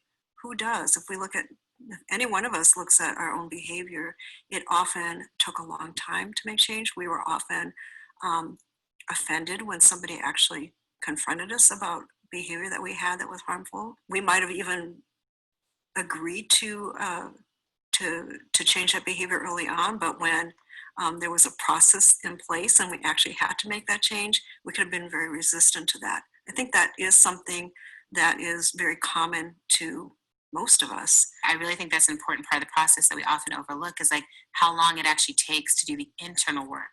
And that's like, I've got a therapist, I've got somatic body workers, I've got great friends that I process everything with. So that's like me as a very well-resourced individual still going through that process. A lot of the folks we're dealing with are not well-resourced. A lot of people who cause harm, especially in intimate dynamics, are folks who are like, I don't share any details of my intimate dynamic life with anyone else. So then it's telling someone, you don't even have a place necessarily, you process stuff like this, but you caused harm. And so we're saying like, you have to change in so many ways. A, you have to stop causing harm. B, you have to become the kind of person who talks to other people and processes stuff that you've done, right? And then third, you have to evolve your sense of self to understand that, like, whether you want to believe it or not, you did cause this harm and you're accountable for it. I don't think there's like a prescription, but I've seen support groups for people who've caused sexual harm form. I've seen reading groups around when people have a similar harm, forming spontaneous groups. I've seen long-term mentorship around different kinds of harm. I've seen people be really rallied and supported around when they can admit that they've caused harm. Experiencing support when you take accountability is important, but I also think it's incredibly important to experience real consequences. Really creating a space for someone and creating support around a person to really have a space to be able to articulate why they did what they did, you know, and to really understand the impact that it's had, and to create a space of care and compassion while also really fully keeping that harm, you know, central. How do we turn towards each other to hold this space? And in that turning to each other, we have to say, I believe you can transform. And that, for a lot of people, is like, ugh, like that is actually the hardest part, right? It's very easy to be like, this person is such a mess. And in some ways we're saying, I'm better than them, right? But it's like, I would never do that. They're such a mess. They're irreparable, right? They're always a mess. And I've definitely met people like that where I was like, oh, I don't know if we can get this one back. And that means for me, that's not my work, right? I'm like, I can't see that person's transformative capacity, so I don't offer to support that process, right? I really focus on places where I'm like, I can see a future in which this person could be different than they are now. I can see a future in which they could cause less harm or be accountable for the harm they've caused, things like that. And that's the distinction in terms of, you know, even in my personal life, that's a distinction of who gets to stay in my life. Like, a lot of people have caused harm to me. I've caused harm to a lot of people. Like, that's what being a human being is. And then the people who I keep around are people who are like, I caused harm. I learned how to do an apology. I gave you that apology, and I started showing up in different ways. And the people who I don't let be around me are people like, I caused harm, and maybe I faked it for a little while and acted like I was doing better, but I continued to cause the harm. And I'm like, I think it's good in communities to be able to make those distinctions of like, transformation is a real thing. It's like a caterpillar to butterfly experience. It means that what you were before no longer is possible, right? You're no longer able to scooch around on the ground or whatever like caterpillars do. You have to fly. And I want that for more and more people in our community to be like, you can no longer be a shady asshole to each other. You can no longer cause sexual harm to someone in your community. It's no longer even possible. You have to be in community. You have to fly. You have to be accountable. Like, that's the level of transformation that I want us to keep holding more and more of a standard for.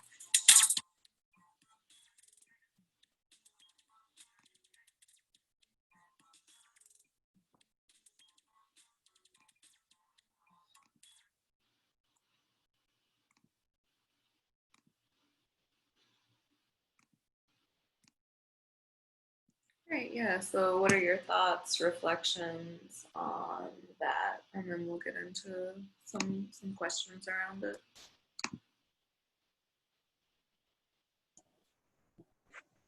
I think for me, like, so much of this, I'm a mom, and like that's so much of my life is like happens through the lens of that, like being a mom.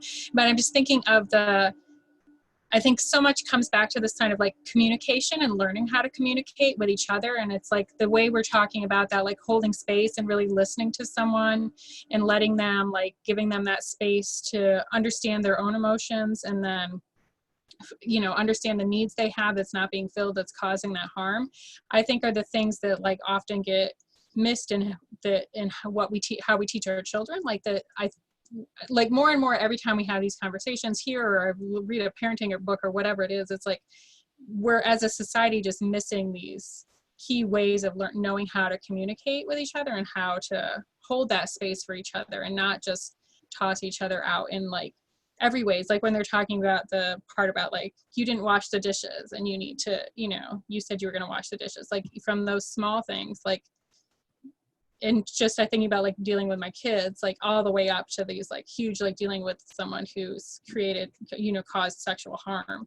I think that's just, there's a lot of work for us to be doing in these like fundamental and foundational ways, all the way for ourselves, and then for those of us that are have kids and are interacting with kids and starting with young people.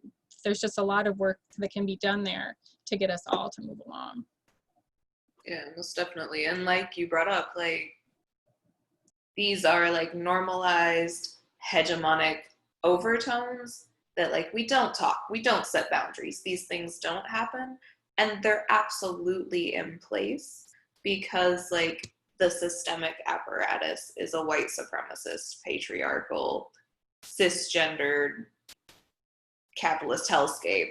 Like all of these conditions are like pieces that normalize those larger violences continuing to happen.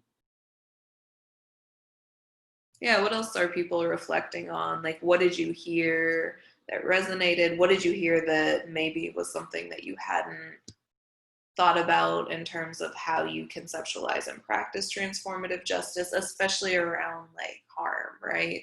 That piece focused a lot on how we walk with and how we support folk who have caused harm. One of the things I really loved, I think I was just stunned, I just never thought of it that way before, was something Brown said towards the end about how transformation means it is no longer possible to be the way we were. And I've never thought of harmful things, harmful people, or harmful anything like in that way. It's always been a trust issue for me, where I don't trust myself if that change is really solid, or I don't trust the person if they've really, like there's always a trust thing. So it really blew my mind when it was like, we have to do what we're trying to build when it comes to these communities and these organizations in terms of accountability is something much more like ingrained. Like we have to have much more ingrained and disciplined practices. That's a little repetitive.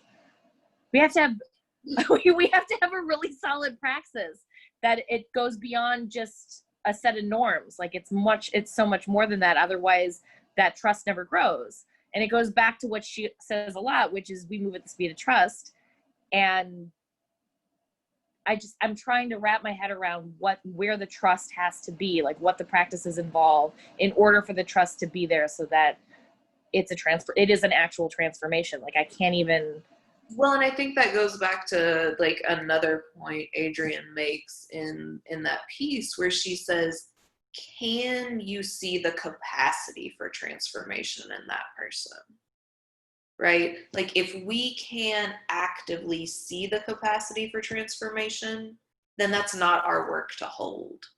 So being in community and being responsive and in relation with one another means there will be points where sometimes someone will have caused harm who is very close to us, and maybe we cannot in that moment hold that long-term visionary piece of I can see that transformation, right?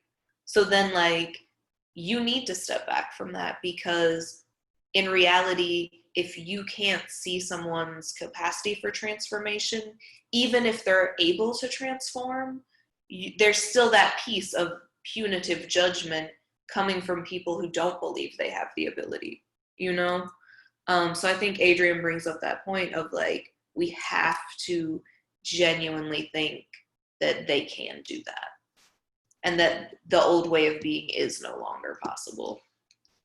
Yeah, what else came up for folk?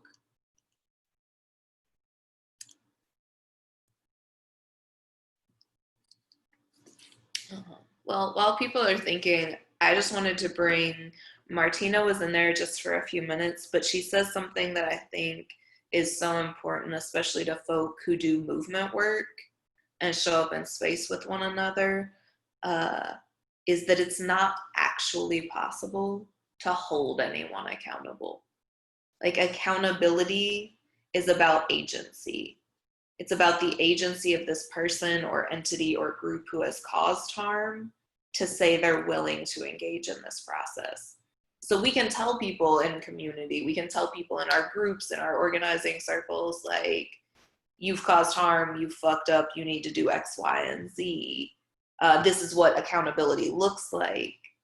But we can't force that on anyone, right? And the idea that like we can like drag someone to accountability is still, right? It's still this punitive model. It's still a model that says like they no longer have the humanity and capacity to make decisions for themselves.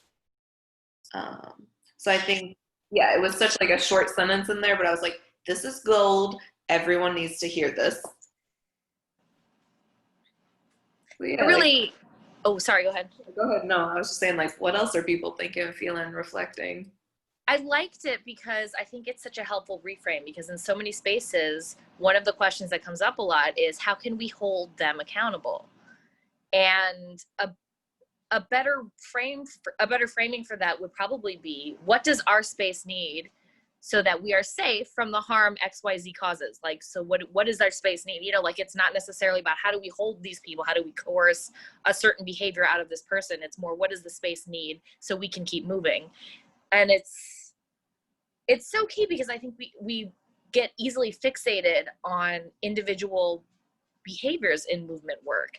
You know, like, what is XYZ person not doing, or and I think it does come from that punitive mindset, which, I mean, it slows it down. It slows it down so fast and immediately. I'm just babbling now. No, you're not, though. I think that's like a real reflection, right? Like, I can see you, like, I feel like in your mind, you were actually maybe in a space seeing how this was playing out, right? Because we've been in these spaces and we know. So that's totally real. Some questions I thought we could think about, right? Because again, in this humanizing piece, this piece of there isn't actually a binary between person who has been harmed and person causing harm. We all kind of have flowed through all those points. Some questions that I just want us to like dialogue about is, can you identify a time that you've caused harm, either intended or not? Were you invited into accountability? And how did that feel?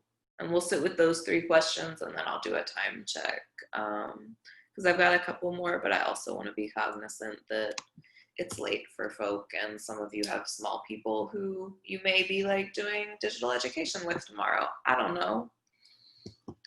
So yeah, can you identify a time that you've caused harm, either intended or not? And you don't have to like share all that out loud if it's something like, you know, again, moving at the speed of trust. But then, were you invited into accountability, and how did it feel?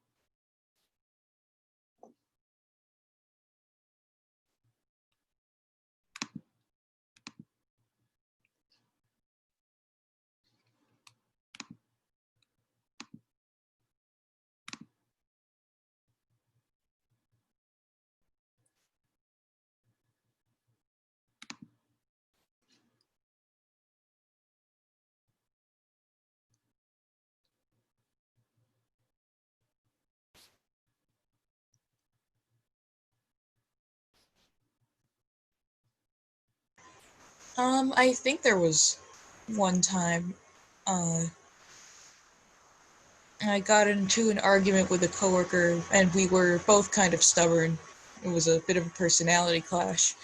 I actually don't even remember if I was invited into accountability. I think I might have been, but now that I'm thinking about it, I feel like it's almost tying in with what they said in the shame video about the physiological part of it and how shame blocks accountability, because now I'm having a hard time remembering if I was invited to accountability, and if I was, I don't even remember how I responded to it. I just know I at one point broke down crying, and I realized like it ties back to the shame video, and like it's like it felt strange, it felt sad, like, and I was also getting on myself about like I shouldn't be sad, I shouldn't be whatever, and I guess also perfectionism and stuff. But yeah, it's like now I'm like realizing like like how the shame blocks accountability and stuff. And Yeah, I mean, and these are, again, like, these are long-term, like, practices and projects. And yeah, I mean, we don't always get things right. Like, if I think about where I am now versus like where I used to be in my learning and unlearning processes, you know, things are vastly different. So like, as we get new information, we like distill it and we try to incorporate like what is working and what is not. But I think it's good to be able to reflect and be like, oh, like actually maybe this was me just like feeling shame and apologizing versus actually like doing that piece of like walking in accountability and having transformation. And I think something that that video brings up so well is that accountability piece can't happen if all of those conditional needs aren't met, right? Like I can't be responsive to talking about the harm that I've caused if I don't have transportation to get to where you want these meetings. I can't really be responsive to that if I'm not knowing where I'm sleeping that night. I can't really be responsive to that if my lights are turned off and I have no water in my home, you know? So like, how do we also think about accountability being the support that someone needs to recognize the harm that they've caused? So other folk, like, can you think through times you may have caused harm? Were you invited into accountability and how did it feel?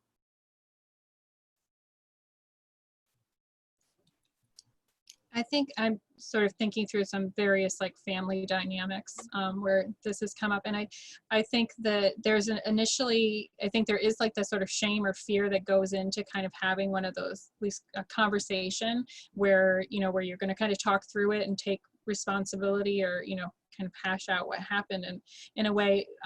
But for me, the times that it's really been, I think, more transformative, like a real change in behavior came out of it.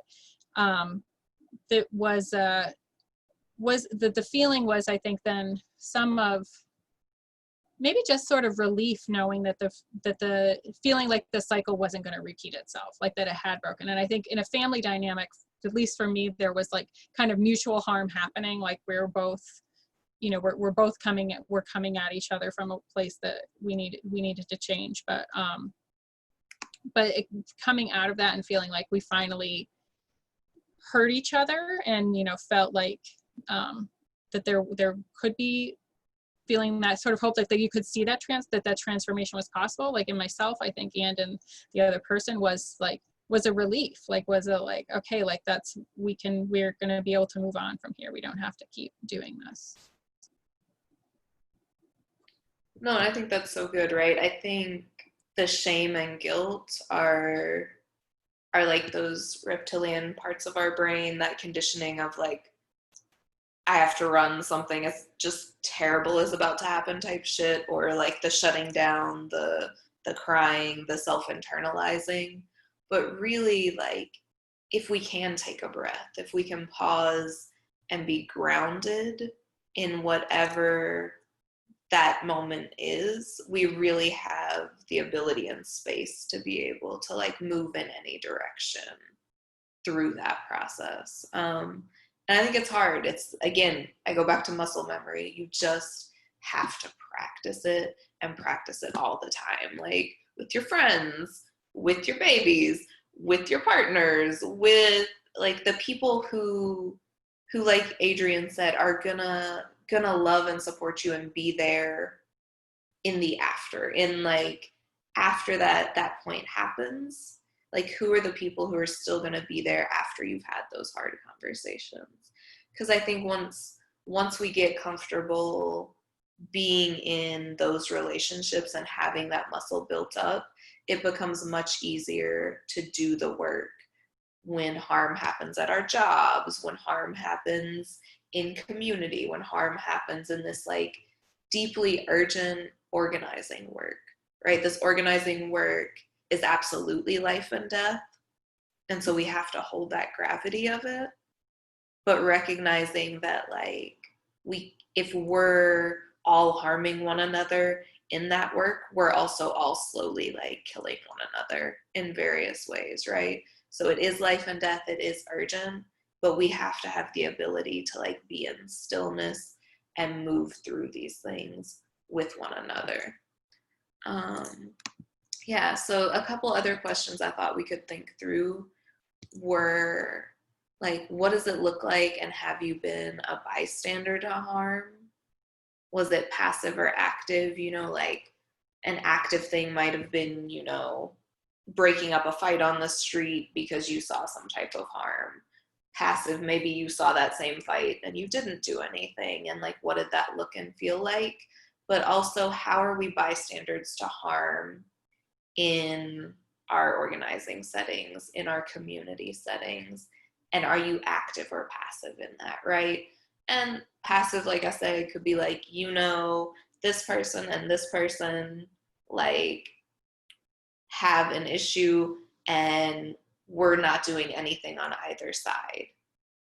Active might be like, we know this person and this person have something that has happened where harm has been caused, and I'm actively going to tell the rest of my community about it in a way that isn't working towards those models of mediation and accountability, but really in that kind of divisive, nasty, like, I got this hot tea, let's talk about this gossip. Let's talk about how this person is such a mess, right? Like Adrienne points to that piece of sometimes we want to talk about how messy people are as a way to dissociate ourselves, to say, but I'm not like that. I would never be in this space of being a messy bitch. When really I too have been a messy bitch, guys. So yeah, let's talk about that for a few minutes. How are we seeing like bystanders participating in harm in our spaces, in our organizing, in our lives? And have we been those bystanders, right? And how does that look and feel when we participate or don't participate in that way?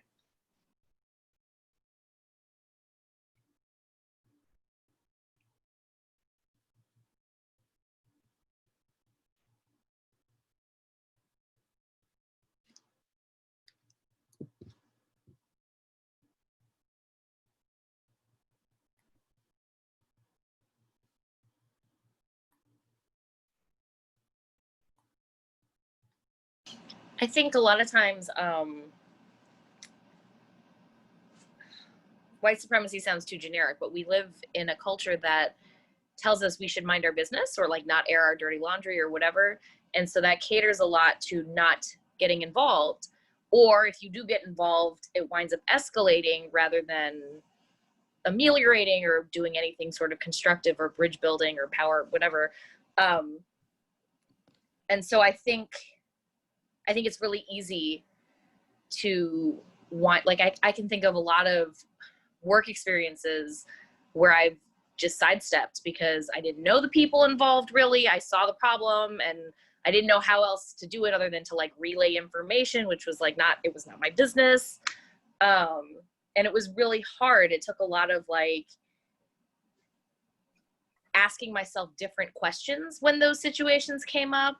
Like, instead of thinking of it in terms of like, what is or isn't mine, like what is or isn't my business, and thinking of it in terms of, you know, what is happening to the space, what is happening to the atmosphere, what are they going through? Like, it took a lot of reframing for me to figure out what I could or couldn't do. And sometimes I can't do anything, and that's a thing. Like, if I can't do anything, I can't do anything.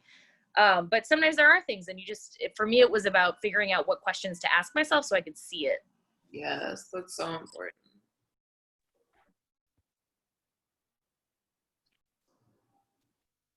Yeah, I really that makes me think of like moving from the like individualistic way of looking at interacting with our world to more of a communal outlook on how we look at our world. Like, either this is or isn't my business, or isn't my place, versus like, what is this doing to the space and the atmosphere, like Jen said. And I think that that's an incredibly important part of that. But in terms of being like a bystander. I mean, I've been every kind of bystander that was mentioned. Like, I've been a passive one. I've directly gotten involved. I've definitely done a lot of othering, like that bitch over there is crazy, and I don't associate with that behavior. Like, I've done a little bit of everything, and I think, you know, for me, it feels best when I'm directly involving myself, if I have the capacity to do that, um, in a way that feels like it has the space or the community's best interests at heart. Like, I don't feel particularly great about stuff when I just like let it go. When I see it happening, I don't see anybody else stepping up to say anything, and I still make the decision not to either. Doesn't make me feel particularly great, and othering people doesn't make me feel particularly great. I would rather be somebody who directly involves myself with the intention of trying to bridge gaps, even if it doesn't end up working out that way.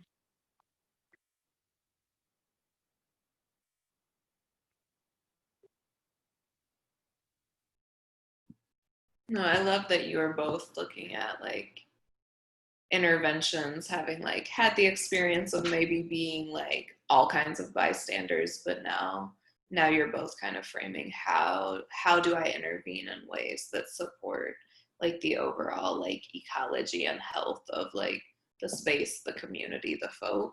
Because I think it is so easy to be in that space of just like, as a bystander, especially in movement work, and in community spaces, I think it's very easy to occupy the space of the bystander, where we just like, we love the mess and we're here for the drama.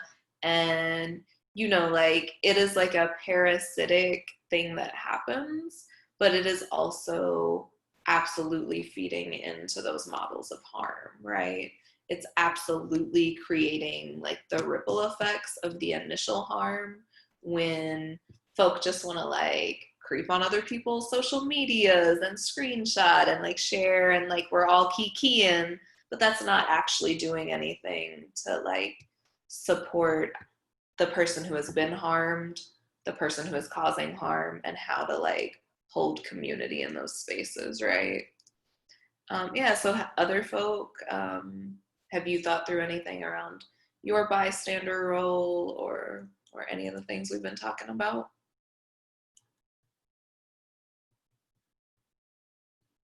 And I know it's getting late, and I know it's been a long week on top of a long month on top of a long Along everything. Yeah. The thing that keeps coming up for me, and it could be because it's like something I've been thinking about a lot lately, is like validation. Is this, I think times I've caused harm, is like been, you know, an instigator of that sort of harm, gossipy kind of harm, or just joining in, is like this sense of wanting to be validated or be part of the group kind of idea. And I think, and a lot of the other stuff we talked about that's coming up today kind of, for me, also comes back to that validation. Like the times of feeling shame is because when I felt like I wasn't validated a lot of times, like, or like that I wasn't given that space, and you know, so that's, I'm not sure exactly, like I just feel like that's coming up for me a lot today. I know it's a big thing for me, like trying to manage that, but it's that balance of like needing to be able to be valid in yourself without that outside force, but also being able to hold space to give people that validation when they need it is important, I think. No, for sure. And I definitely want to clarify. I think there's a big difference between like validating a survivor and validating someone who's experienced like that trauma, that pain, that harm, and then like the outward facing shit we see happen on these like highly mediated platforms, you know. But I think validation is part of that like internal young conditioning, you know, like when we think about these like larger like macro pieces of how we interact with ourselves, our community, and the social, like so much of that goes back to how we were conditioned within our homes as children. And so like validation and shame and guilt and fear and anger and all of these things that can play into harm, conflict, the way we approach conflict, abuse, often are tied back into those original scripts that we were given as littles. Cool. So what I have, like the last thing, is just a couple of next steps I thought might be helpful for this group. So next steps I had thought would be kind of like good touch points for y'all. And then, yeah, I mean, we can always come back and revisit if y'all want to do some work or whatever, is continue deepening these conversations and learning about transformative justice. I'll have more resources in like the PowerPoint I send out to Rosie tomorrow that she can share with the group. Keep a journal and document when you're experiencing and engaging in punitive forms of like justice or punitive forms of just like interpersonal stuff, and explore how you, the folk involved, and community could respond differently, right? Every time you document that, you have this space to like really think through how you would change and how you would create conditions for transformation in the future if this arises. And then 2 others, commit to setting boundaries. Many people on this call said it was very hard to articulate and set boundaries, and how it felt when people crossed our boundaries, but really spend some time getting clear with yourself, even if it's like one boundary with one person that you've been nervous to set. Try that practice. Or maybe it's that you're not even there yet and you just want to try to set some boundaries within yourself, right? I have boundaries within myself. Something that I was thinking about when I was thinking about patterns of harm and when we've caused harm, right? Yeah, I had a substance abuse and alcohol problem till like 2013. And that was mostly self-harm, right? That was mostly harm to myself with alcohol dependency. But that absolutely impacted my other relationships. And so like an internal boundary for me, starting in 2013 is like, I stopped drinking. I haven't had alcohol since 2013, right? So that's not a boundary that really has to do with anyone other than myself. That is like a very interpersonal, this is a me boundary. But so even if like setting boundaries with other people is hard, and I know that practice can be, how can you even start to do that work of just setting a few boundaries within yourself? So I think that those 3 next steps, and then the 4th next step, I thought like reparations roundtable could really think through and explore, is how does reparations become like a part of a transformative justice lens? How is reparations that work that sometimes happens, and sometimes it's going to be that work that maybe doesn't feel good in terms of like outward facing, right? Because sometimes that work of reparations is going to be supporting the person who's done harm. You know, sometimes that work is going to be making sure the person who has caused harm, those basic needs are met, so they even have the space to think through the capacity of transformation. But how can y'all just get really clear organizationally on how reparation fits into your models of transformative justice? Any questions? Any thoughts? Thank you so much for this again. Yeah, thank you. For sure. Thanks, C's. And I really appreciate you thinking through next steps for us, because I think that, you know, I mean, that's the whole point of having these roundtables, is to try to infuse, you know, movement work and knowledge into what we're doing. And so that helps to know like what the next steps would be for us to think through that. So I appreciate you. Yeah, I'm glad to be with y'all. And like I said, I'll send out this PowerPoint tomorrow, so you can see what's in here and what's referenced. But I will say for like continuing education on transformative justice, there will be a link to the Barnard Center for Research on Women, where those two media pieces come from. And there's definitely some like larger hour and 25, hour and 30-minute like panel and roundtables they have like that do super deep dives on these topics. Okay, awesome. Thank you so much. And I put C's Venmo in the event description. So if everybody could please send C some dollars for their labor today, that would be amazing. All right. Does anybody have anything else?